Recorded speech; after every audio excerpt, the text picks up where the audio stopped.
You're sitting in a meeting. Nothing is wrong. Nobody is watching you. But your hand is already at your mouth and your teeth are already working at the edge of a nail you didn't decide to touch. You barely notice you're doing it. And the strange part is, the real answer for why has almost nothing to do with nerves. It goes back over 60 million years to a moment before you existed, before your species existed, when a distant ancestor of yours faced a threat it could not run from and could not fight either. That moment never left you. It just changed shape. Scientists have a name for what you're doing when you bite your nails. They call it a displacement behavior. It's a term that comes from a field called ethology, the study of animal behavior in its natural setting. And it was two researchers working separately in the early 20th century who first noticed something odd. Animals under conflicting pressure don't just freeze. They do something else entirely, something that seems to have nothing to do with the situation at all. Konrad Lorenz watched it in birds. A bird caught between the urge to attack a rival and the urge to flee would sometimes do neither. Instead, it would stop and preen its own feathers,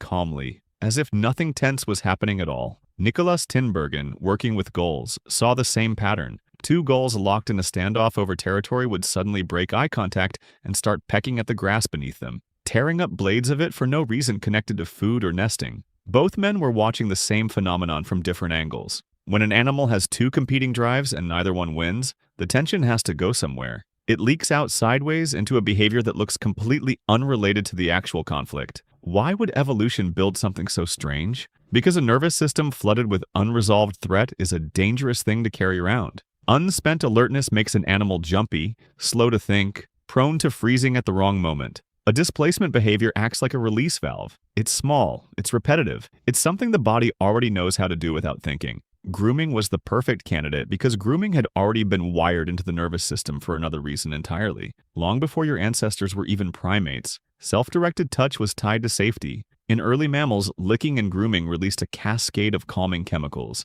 the same neural pathways involved in parent-to-infant bonding. A mother grooming her young wasn't just cleaning fur. She was regulating the infant's stress response directly through touch. That circuitry became so deeply embedded that self-grooming eventually worked the same way. You could soothe yourself using the exact biological machinery built for being soothed by someone else.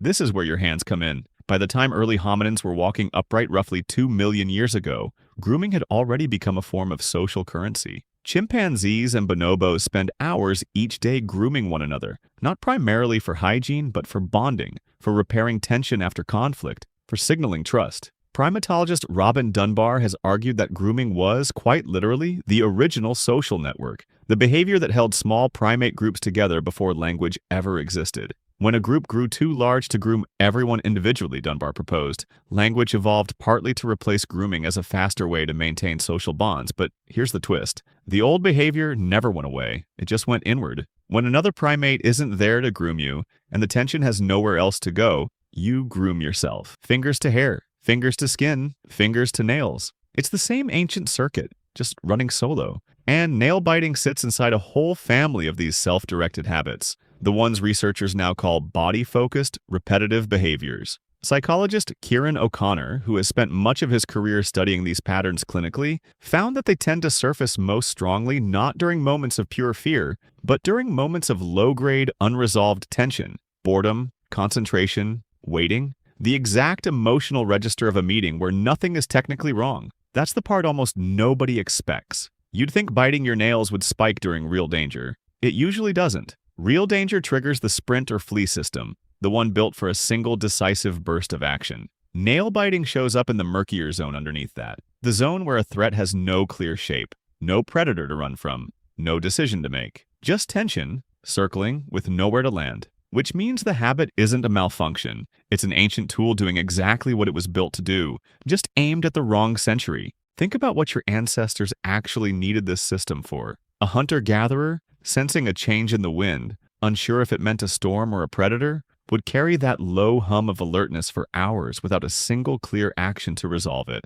The body couldn't just sit in that state indefinitely, so it borrowed the calming circuitry it already had, the same one built for a mother's touch, and turned it on itself in small, repeated doses. A little discharge of tension, over and over until the moment passed. Now picture the modern version of that unresolved wind. It isn't weather anymore. It's an email you haven't answered, a conversation replaying in your head, a silence on the other end of a phone call. None of it is a predator. None of it has a clear resolution you can act on immediately. And your nervous system, running software that is millions of years old, responds the only way it knows how. It reaches for the oldest calming ritual it has. There's something almost tender in that if you sit with it for a second. Every time your hand drifts toward your mouth without your permission, some very old part of your brain is trying to comfort you the same way it once comforted an ancestor crouched in the grass, uncertain, waiting for the tension to pass. It isn't weakness. It isn't even really a habit in the trivial sense people usually mean. It's a groomer with no one left to groom, still showing up for the job.